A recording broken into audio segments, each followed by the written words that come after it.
À Longueuil maintenant, le promoteur immobilier Jean-François Malo écope d'une peine de 5 ans de prison pour avoir commandé le meurtre de l'avocat Nicolas Daudelin. J'en discute à l'instant avec la juge à la retraite, Nicole Gibault. Bonjour, Nicole. Bonjour. Alors, la Couronne va aller en appel parce que, selon eux, la peine est trop clémente. Est-ce que vous êtes du même avis? Ah, tout à fait.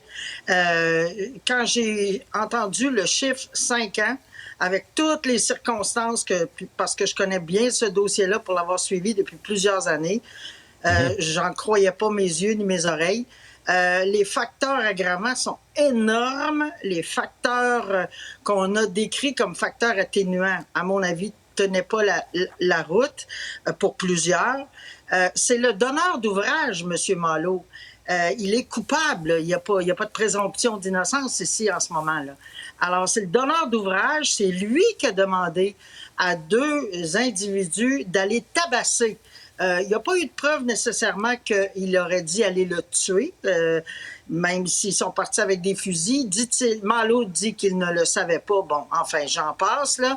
Mais tout ça pour dire que le donneur d'ouvrage, la personne qui a donné le contrat à ces deux comparses, qui ont eu 9 et 10 ans, lui a eu 5 ans.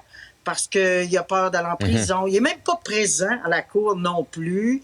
On a dit comme circonstance atténuante que, évidemment, il avait suivi ses conditions. Je regrette, mais la première condition, c'est d'être présent devant le tribunal, peu importe les raisons.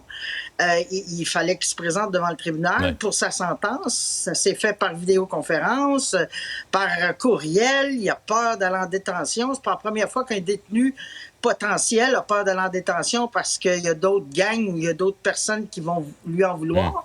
Le système carcéral est là pour faire sa job, là. Alors, et protéger, les mettre, évidemment, ces gens-là en réclusion s'il faut. Alors non, c'était pas une sentence qui, à mon avis, était adéquate, puis que dans les circonstances, c'est rare que la Couronne va en appel de façon aussi rapide et qu'on se sert, évidemment, du fait que ça ne représente pas, c'est pas représentatif de ce qui aurait dû être prononcé comme sentence. Évidemment, on va voir ce que la Cour d'appel peut dire. En terminant rapidement, Nicole, trouvez-vous que ça touche à la crédibilité du système judiciaire pour le public? Tout à fait. Vous avez tout à fait raison de le soulever.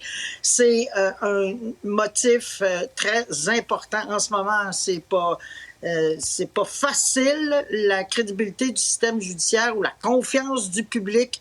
Et je pense que c'était un des dossiers qui, malheureusement, a tiré la confiance du public envers l'administration de la justice très bas.